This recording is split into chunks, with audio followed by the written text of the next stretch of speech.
तारिक फजल चौधरी साहब अचानक ही out of the box आए। उन्होंने आकर कहा नहीं जी वो इमरान खान साहब की पार्टी लिख कर दे और वो ये कहे कि इमरान खान साहब बनी गाला जाना चाहते हैं तो हम उन्हें बनी गाला शिफ्ट कर देंगे।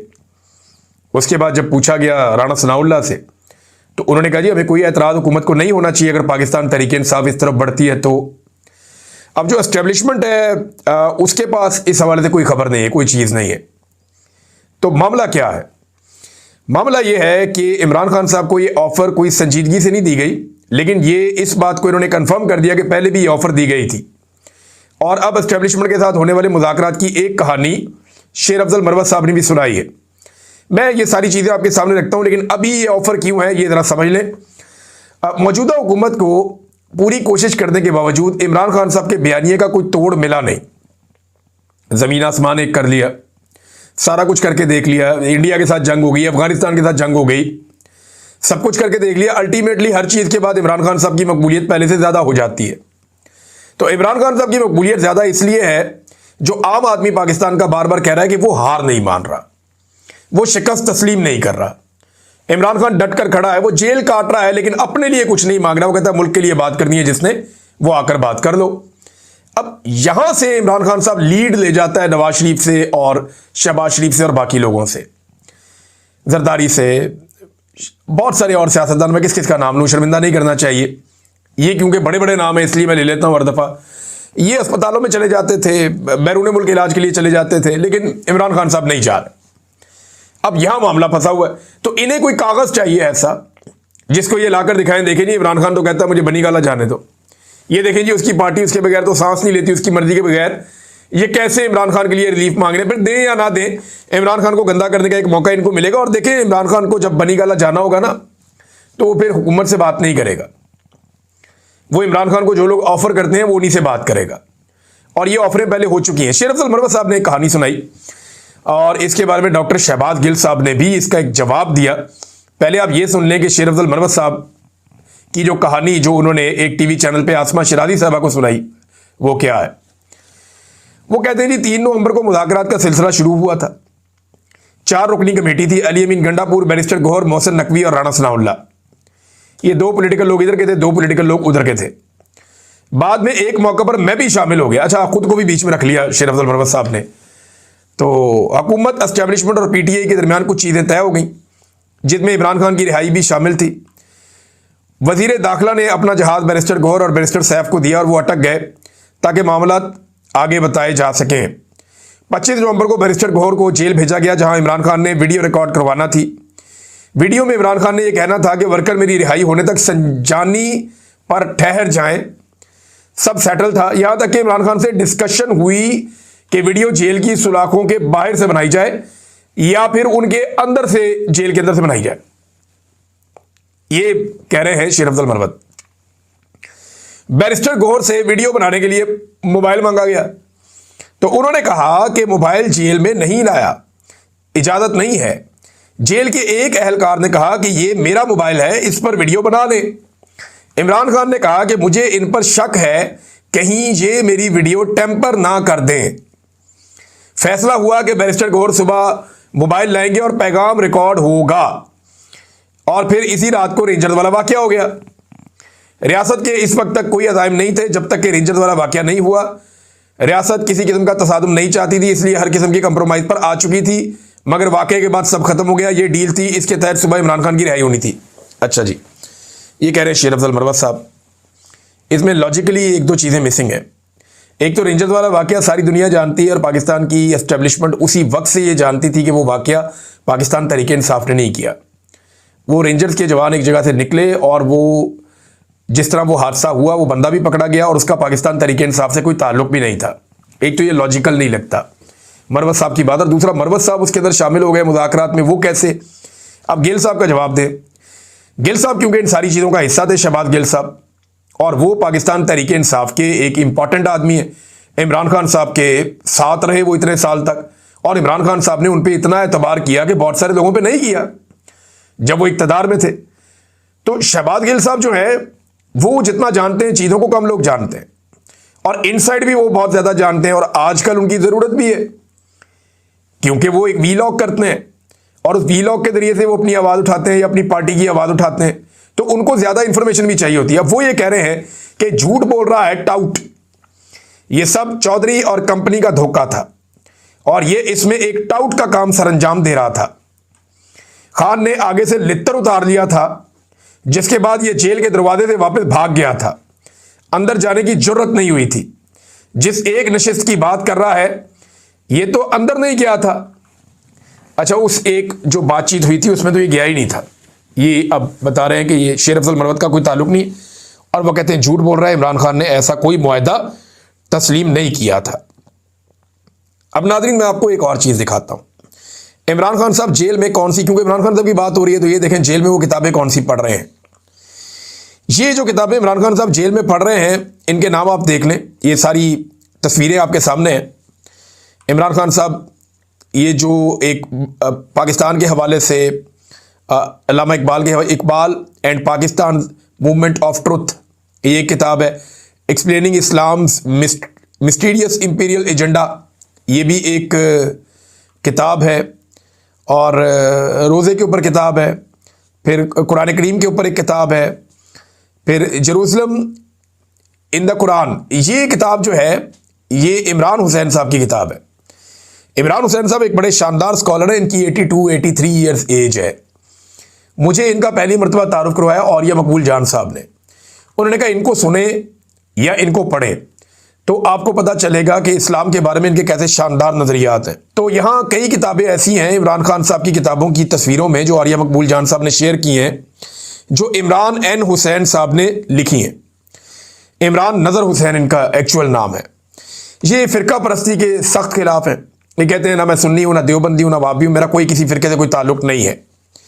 پھر یہ صوفی ازم کے بڑے معترف ہیں اور بڑے شاندار مذہبی اسکالر ہیں. لہذا ان کی کتابیں بھی عمران خان صاحب پڑھ رہے ہیں. تو یہ کتابیں پڑھنے کے حوالے سے اور یہ مقبول جان صاحب کہہ رہے ہیں کہ اگر عمران خان صاحب نے صرف ان کتابوں کا ہی مطالعہ کر لیا تو وہ اب اسلامی انقلاب کا سب سے بڑا علمبردار ہوگا. دیکھیں عمران خان صاحب کوئی ایک طرح کی کتابیں تو پڑھ نہیں رہے, وہ اب تک اتنی کتابیں پڑھ چکے ہیں جتنی کتابوں کے کسی کو نام بھی شاید یاد نہ ہو. جیل کے اندر انہیں جتنا موقع ملتا ہے وہ اتنی کتابیں پڑھتے ہیں. بعض اوقات ان کی کتابیں ختم ہو جاتی ہیں تو وہ کتابیں دوبارہ پڑھنا شروع ہو جاتے ہیں. ان کے پڑھنے کی رفتار بھی تیز ہے عمران خان صاحب کی. لہٰذا وہ ہر طرح کی کتابیں پڑھ کے اپنے اس ٹائم کو ضائع کرنے کی بجائے بہت سارا نالج گین کر رہے ہیں جو ہمیشہ کام آتا ہے. انسان کسی بھی عمر میں ہو, کسی بھی سٹیج پہ ہو, جو علم کو حاصل کرتا ہے وہ اس کے کام ہی آتا ہے. ناظرین, عاصم منیر صاحب گئے ہیں مصر کے دورے پر, ایجپٹ, اور مصر کے دورے پر وہ تشریف لے گئے. اس حوالے سے خبریں بہت ساری آئی ہوئی ہیں, وہ خبریں میں آپ کے سامنے رکھتا ہوں. لیکن کیونکہ ابراہم اکارڈ کا آج کل بہت بات ہو رہی ہے کہ ابراہم اکارڈ کیا ہے, ایکچولی تو یہ اسرائیل کو تسلیم کرنا ہے. طاہر اشرفی صاحب ایک انٹرویو دے رہے تھے, وہ یہ کہہ رہے تھے کہ ابراہم اکارڈ کا مطلب اسرائیل کو تسلیم کرنا نہیں ہے. حالانکہ اس سے پہلے یو اے ای نے اور بحرین نے جب دستخط کیے اسی اکارڈ پہ تو انہوں نے اسرائیل کو تسلیم کر لیا اسی کے تحت. تو پھر اب وہ کیسے کہہ سکتے ہیں طاہر اشرفی صاحب کہ اس کا مطلب اسرائیل کو تسلیم کرنا نہیں ہے. دوسرا, طاہر اشرفی صاحب کہتے ہیں کہ اس کے اندر کوئی ترمیم ہونی چاہیے, اس کے بعد اس کو اگر دستخط کر دیے جائیں تو وہ کوئی برائی نہیں ہے. ساتھ انہوں نے کہا 57 اسلامی ممالک میں سے صرف 3 نے ابراہیم اکارڈ پر دستخط کیے ہیں. تو میں بتا دوں کہ 32 ممالک پہلے ہی اسرائیل کو تسلیم کر چکے ہیں. ان میں ترکی بھی ہے اور دیگر ممالک بھی ہیں. پھر انہوں نے کہا جی کہ یہ ہماری کامیابی ہے کہ 169 ممالک نے فلسطینی ریاست کو تسلیم کر لیا ہے. یہ وہ اپنی کامیابی قرار دے رہے تھے. دیکھیں, یہ کسی مسلمان ملکوں نے زور نہیں لگایا, یہ عالمی سطح پہ ہم نے کوئی آواز نہیں اٹھائی جتنی آواز مغربی ممالک نے اٹھائی ہے. یہ مغربی ممالک کے اندر جو ان کی عوام ہے ان کا بڑھتا ہوا پریشر ہے. فلسطینیوں کی قربانی کی وجہ سے آج بہت سارے ملکوں نے فلسطین کو ریاست کے طور پہ تسلیم کیا ہے. جو ان کے وہاں بچوں کی شہادتیں ہوئی ہیں اور جو اسرائیل نے بمباری کی ہے, اس کے رد عمل کے طور پہ کئی مغربی ممالک نے اسرائیل کو تسلیم کیا. اور وہ وجہ انہوں نے بتائی, ان کے اپنے ملکوں کے اندر لاکھوں لوگ باہر نکلے, انہوں نے احتجاج کیا. پاکستان کی طرح نہیں ہے کہ جو نکلا اسرائیل کے خلاف یا بمباری کے خلاف یا فلسطینیوں کی ریاست کے حق میں تو اس کے اوپر گولیاں چلا دی گئیں. ایسا نہیں ہوا. وہاں پہ انہوں نے برداشت کیا, بلکہ عوام کی رائے کو سمجھا اور اس کے بعد انہوں نے تسلیم کیا. تو طاہر اشرفی صاحب یہ اپنے کھاتے میں ڈال رہے تھے, لیکن انہوں نے ایک بات کی ہے کہ ترکی کی مثال دیتے ہوئے کہ ترکی اسرائیل کے ساتھ تجارت کرتا ہے, اور انہوں نے کہا جی یہ کوئی مذائقہ نہیں ہے, آپ بات چیت کر سکتے ہیں, آپ تعلقات رکھ سکتے ہیں. یعنی اس قسم کی باتیں انہوں نے کی ہیں. تو طاہر اشرفی صاحب اشارے دے رہے ہیں اور یہ آپ کو پتا ہے کہ سرکاری ملا ہیں سب سے بڑے. اب اگر یہ کہہ رہے ہیں تو پھر اس کا مطلب ہے کہ کام ہونے والا ہے یا قریب ہے یا ہو گیا ہے. عاصم منیر صاحب گئے مصر میں، انہوں نے دورہ کیا، پاکستان کے فیلڈ مارشل عاصم منیر صاحب. وہاں انہوں نے سابق مصری ڈکٹیٹر انور السادات کی قبر پر حاضری دی. انور سادات کی قبر پر انہوں نے پھول چڑھائے، حاضری دی، فاتح خوانی کی. یہ کون تھا آدمی؟ لیکن مصر میں نا ڈکٹیٹر رہے لمبے عرصے تک. وہاں کا جو تختہ تھا وہ الٹ دیا گیا حکومت کا، اور پھر ایک ڈکٹیٹر آیا. اس کے بعد جمال عبد الناصر غالباً وہ دوسرا ڈکٹیٹر آیا. پھر تیسرا ڈکٹیٹر جو ہے وہ یہ انور سادات آیا. لیکن اس شخص نے 17 ستمبر 1978 کو اسرائیل کو تسلیم کرنے کے حوالے سے جو کیمپ ڈیوڈ کا معاہدہ تھا اس کے اوپر دستخط کیے تھے.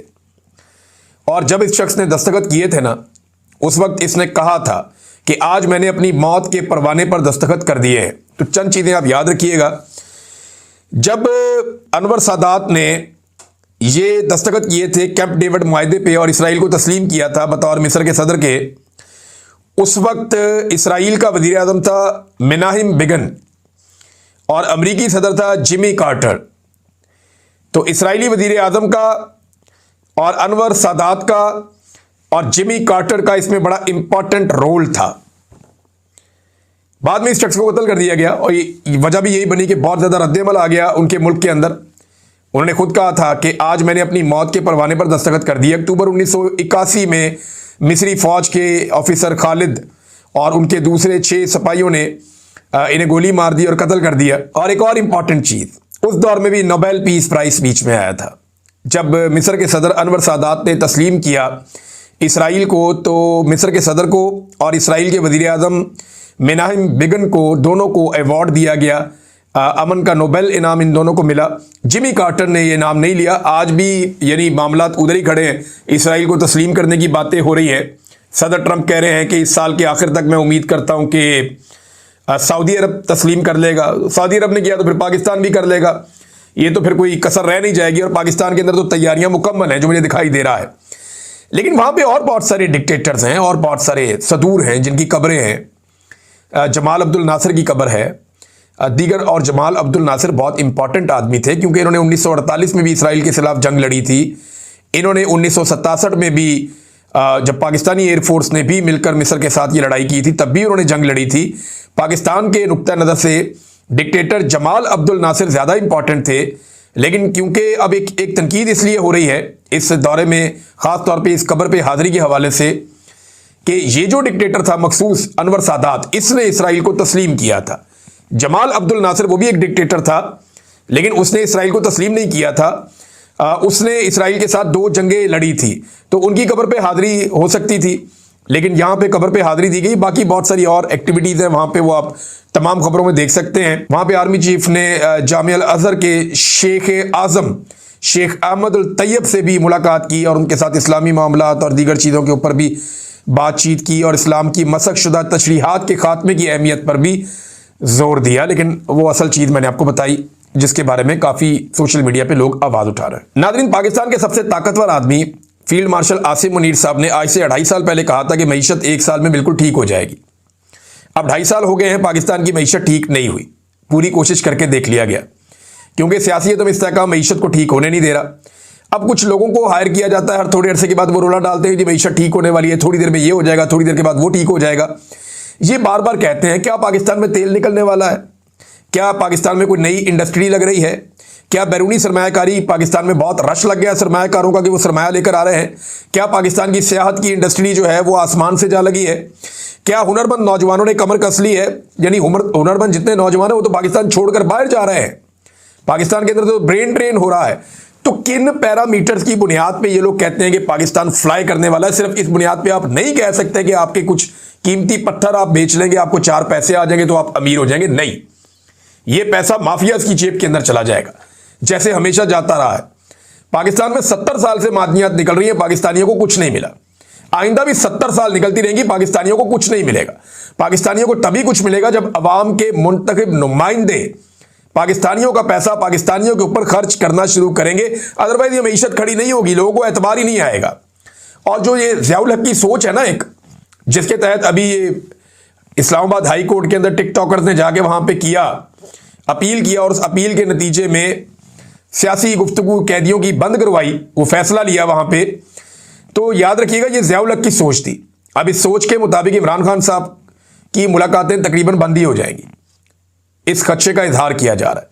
और इस पर पाकिस्तान तहरीक इंसाफ ने भी आवाज़ उठाई है, उन्होंने अपनी बात की है।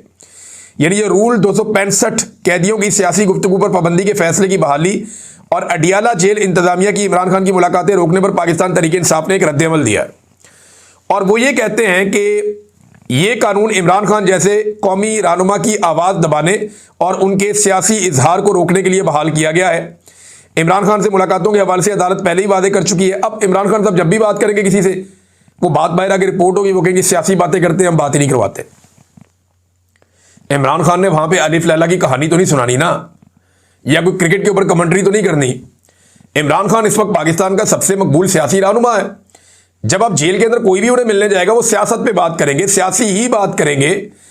कैदियों की सियासी गुफ्तगू करने पर पाबंदी, ये इतना गैर जमहूरी इकदाम है कि ज़िया उल हक जैसा डिक्टेटर ही कर सकता था। या आज ज़िया उल हक की जो पोती है, रूहानी पोती, वो ये कर सकती हैं। तो ये नाज़रीन नतीजा निकला इन लोगों को लाने का कि जमहूरियत के हर टूल के ऊपर, यानी ज़ुबान से बोलने के ऊपर भी पाबंदी, और कैदी बात नहीं कर सकता कोई सियासत के ऊपर। अभी नवाज शरीफ कुछ अर्सा पहले कैद था, सारी सियासत उसने जेल के अंदर बैठकर की। शहबाज शरीफ बतौर कैदी पार्लियामेंट में आता रहा और आकर काफ़ी दिन वहां पे अपने सेशंस अटेंड करता रहा, और वो कैदी के तौर पे आता रहा कि जनाब मैं आ रहा हूं, मैं जा रहा हूं। गिरफ्तार था ना, कैद के अंदर था, लेकिन अब कह रहे हैं जी वो बातचीत नहीं कर सकता, सियासी अब मर्जी है इनकी। जनाब सुहेल अफरीदी और एस्टेब्लिशमेंट की नाज़रीन इस वक्त फुल जिद चल रही है। एस्टेब्लिशमेंट कहती है पहले हमसे मिलो, फिर इमरान खान से मिल लेना। सुहेल अफरीदी कहता है नहीं जी, मैं पहले इमरान खान से मिलूंगा, फिर आपके साथ मिलूंगा। अब ये एक अजीब, और इमरान खान कहेगा तब मिलूंगा। अब ये एक अजीब जिद पकड़ी हुई है एस्टेब्लिशमेंट ने। वो इमरान खान से मिल भी ले तो क्या है, आप तो सारा कुछ सुन लेंगे, आपको पता चल जाएगा। और इमरान खान अगर उसको अलाउ करता है कि जाके एस्टेब्लिशमेंट से बात करो या मिल लो, तो वो आपसे भी मिल लेगा आके। और अगर इमरान खान उसे नहीं बोलेगा तो वो आपको नहीं मिलेगा। अब इन चीज़ों के ऊपर जिद लगा के बैठ जाना, एक सूबे की काबीना ही नहीं चल रही, एक सूबे के अंदर काम रुक रहा है, चीज़ें खराब हो रही हैं, एक अजीब किस्म का इंप्रेशन जा रहा है पूरे पाकिस्तान के अंदर। लोगों को पता चल रहा है कि पाकिस्तान में जमहूरियत नाम की कोई चीज़ नहीं है। ये पाकिस्तान की एस्टेब्लिशमेंट को गुरेज करना चाहिए। दिन ब दिन चीज़ें खराब होती जा रही, ये चीज़ें इससे ठीक नहीं होंगी, इससे नफरत बढ़ेगी, चीज़ें खराब होंगी। क्योंकि यहाँ पे कोई ड्रोन हमले भी रिपोर्ट हुए हैं वज़ीरिस्तान में, और इस हवाले से जुनैद अकबर साहब ने जो खबर दी वो ये कहते हैं, जुनैद अकबर सदर हैं खैबर पख्तूनख्वा के, पाकिस्तान तहरीक इंसाफ के, वो ये कहते हैं कि वज़ीरिस्तान और बाजोर के इलाका डमाडोला में मुबैना ड्रोन कार्रवाई की शदीद अल्फाज में मज़म्मत करता हूँ। ये कार्रवाई कानून और रियासती जिम्मेदारी के तमाम असूलों की खुली तौहीन है। दुख की इस घड़ी में अहल खाना के साथ हैं। फिर उन्होंने बताया जनाब कि इसमें कौन कौन शहीद हुआ, ये आगे उसकी तफसीलात हैं। लंगर खेल वज़ीरिस्तान के बुजुर्ग मलक मीर हसान महसूद, जो तहरीक इंसाफ के रुकन कौंसलर उस्मान महसूद के चचा हैं, कल अपने घर पर होने वाले ड्रोन हमले में अपनी 14 साला बेटी समेत शहीद हो गए। ये अलमनाक सानिया ना सिर्फ वज़ीरिस्तान बल्कि पूरे पाकिस्तान के लिए दिल दहला देने वाला है।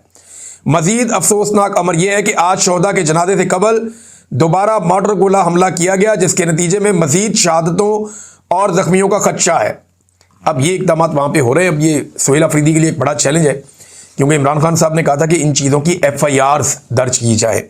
तो अब देखना यह है कि सुहेल अफरीदी साहब FIR दर्ज करते हैं, कर पाते हैं, या मामला किस तरफ जाता है। एक खबर नईम अशरफ भट्ट साहब ने दी है।